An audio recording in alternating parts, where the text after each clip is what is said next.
Rahman gannet হামলার সাজাপ্রাপ্ত একজন আসামি, মানি লন্ডারিং মামলার সাজাপ্রাপ্ত আসামি, 10 ট্রাক অস্ত্র মামলার সাজাপ্রাপ্ত আসামি। 10 ট্রাক অস্ত্র বিএনপির সময় উনি 10 ট্রাক অস্ত্র আনলো, অবৈধ অস্ত্র আইনে সন্ত্রাসীদের হাতে দিয়ে দিল, যাতে আওয়ামী লীগকে মেরে দাও, আওয়ামী লীগকে মেরে দাও। উনি সেই লক্ষ্যে কিন্তু 21শে আগস্ট গ্যানেট হামলা করে সেইখানে আইবিএ সহ 22 জনকে হত্যা করেছে। উদ্দেশ্য ছিল বঙ্গবন্ধুর কন্যাকে হত্যা করে দেওয়া, এটা ছিল তার নির্দেশ। কারণ ওই মুফতি হান্নান 164 নিজে বলেছে যে হাওয়া ভবনে বসে আমরা 2 দিন মিটিং করেছি, উদ্দেশ্য ছিল, নির্দেশ দিয়েছিল যে বঙ্গবন্ধুর কন্যা শেখ হাসিনাকে হত্যা করবে এবং আওয়ামী লীগ নেতাকে শেষ করে দাও, এই সিদ্ধান্ত দিয়েছে। এই নির্দেশনা দিল তারেক রহমান এবং মুফতি হান্নান 164 আদালতে সেটা স্বীকার করেছে। এবং যেদিন ওই মামলার রায় হয় আমি সেদিন ওই আদালত উপস্থিত।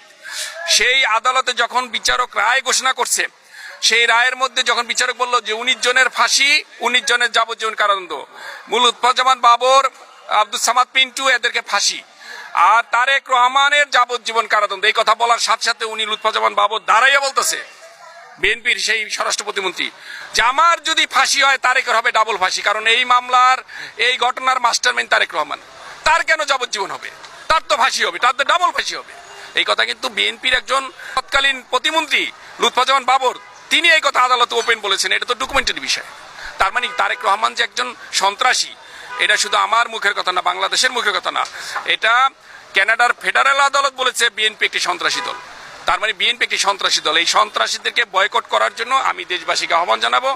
আর আমার ঢাকা 4 নির্বাচন এলাকাবাসীর কাছে আমার একটাই নিবেদন, যে দিন বঞ্চিত, আপনারা যে আওয়াজ তুলেছেন এই আওয়াজের সাথে আমি আছি, আপনারা সবাই ঐক্যবদ্ধভাবে আরো জোরালো আওয়াজ তুলেন এবং আজকের জনসভায় আপনারা সেটাই প্রকাশ করুন যে আমরা ঢাকা 4 নৌকা চাই, ঢাকা 4 নৌকা চাই, নৌকার মাঝি জগলুল ভাই, এই কথাটা কিন্তু তাদের স্লোগান।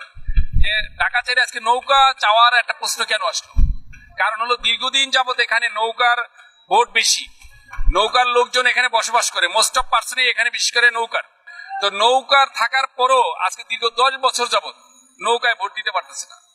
এই যে আমি নৌকার লোক, নৌকারে ভোট দিতে পারতেছি না, সেখানে অন্য একটা দলের প্রত্যেককে ভোট দিতে হইতেছে ইচ্ছার বিরুদ্ধে, এটা একটা আক্ষেপ। আর যারা নতুন ভোটার যারা, তারা তো একটা স্বপ্ন নিয়ে থাকে যে বঙ্গবন্ধুর আদর্শকে ভালোবাসি, নৌকাকে ভালোবাসি, আমি নৌকায় ভোট দিব, কিন্তু সেন্টারে যাই দেখি নৌকা নাই, এনে অন্য একটা প্রতীক আছে। এটা এই জন্য কিন্তু এবার সবারই একটা ইচ্ছা যে ঢাকা 4 নৌকা চাই।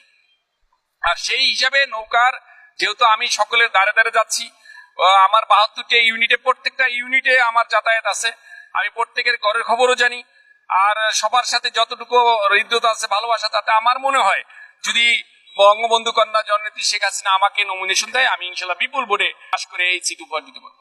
বিএনপিকে বিশ্বাস